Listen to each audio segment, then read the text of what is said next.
Sırtımı döndüğüm, güvendiğim dostlarım beni yerden yere vurmuşlar. Görmezden gelmişler yaptıklarımı, kalemimi çoktan kırmışlar.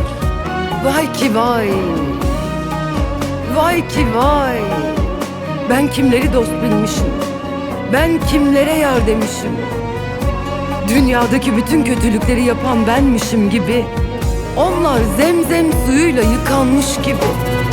Hele o koynumdaki, hele o koynumdaki herkesten mahzunmuş gibi. Sığındığım liman belli, dilimdeki duam belli. Elbet, elbet görürüm ben de o günleri.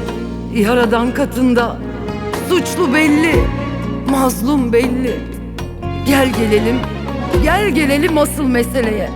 Bendeki bu yürek var ya, bendeki bu yürek gitti kandı bir şerefsize. Nereden başlayayım? Nasıl anlatayım?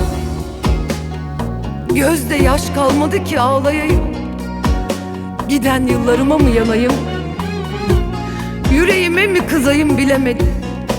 Ben sustum, korktu sandılar. Ben sabrettim, suçlu sandılar.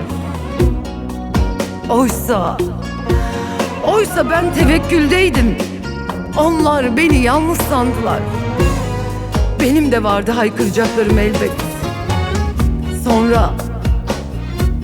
Sonra dedim ki sen aciz bir kulsun. Hesabını soracak yukarıda Yaradan var. Hakkını arayacak Allah'ın var. Sus. Hepsi vicdandan yoksun. Hepsi bir çare aslında. İyisine kötüsüne bakmazmış insanoğlu derdi anam. Bir günah keçisi seçip atarlarmış ortaya. Günah keçileri de ben olmuşum sonunda. Neyleyim? Neyleyim, buymuş benim de bahtıma çıkan. Ne yardan, ne dosttan gülmedi bu dünyada yüzüm. İsyan etmek mi? İsyan etmek mi? Tövbe tövbe haşa. Ben yine susarım da onlar nasıl hesap verecek Hüdaya?